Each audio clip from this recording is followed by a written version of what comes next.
Știu că n-ai uitat de mine, numai că m-ai ignorat. Eu am rămas ca în prima zi, chiar dacă totul s-a schimbat. Și m-ai mutat din locul în care am stat atâta timp în fine. Sunt poza cu voi doi, față în față, doar cu tine. Și nu te ține să mă privești îndelungat, deși prezint un capitol ce-i de mult îndepărtat. Am vechea de pe birou la toate clipele bune. V-am ocrotit atunci când vă retrăgeați de lume. Și acum e chiar ironic, m-ai acoperit cu ciorne. Cu fața în jos încă te văd prin diferite forme. Chiar dacă prăfuit zâmbetul o să-mi rămână, sunt prima poză pe care ați făcut-o împreună. Te uiți tăcut la mine, eu din ramă te privesc. Poate șoptezi ce ți-a spus ea atunci și încerc să-ți amintesc. Inițial numai o joacă, n-ai crezut că o să o iubești.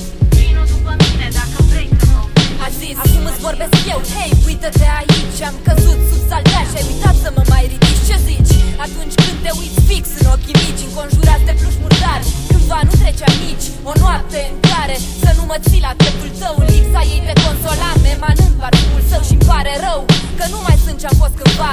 Niciunul dintre noi n-a prevăzut așa ceva.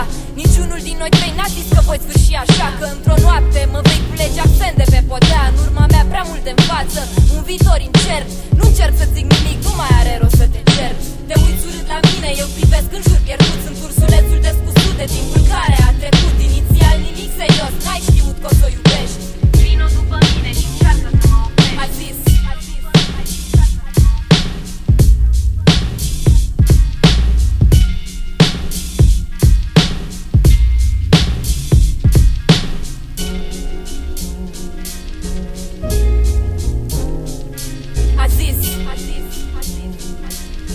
Vino după mine și încearcă să mă oprești.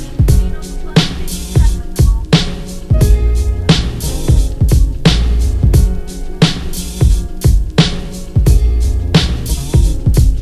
sufocat în șifonier, am devenit claustrofob. Te dezaprob când spui în minte că nu mai am niciun scop. Am fost de mult tricoul tău preferat.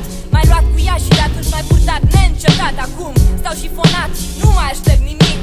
A trecut vremea mea și poate chiar ți-am rămas mic. M-au purtat fete ce s-au perindat la tine în pat. Poate nu mai știi de mine și crezi că m-ai aruncat. Am încetat să prezint interes, îți readuc în minte că desenul face mai mult ca 1000 de cuvinte. Nu-i vremea însă acum pentru regrete tardive. Ce reapar când ai rămas fără alternative.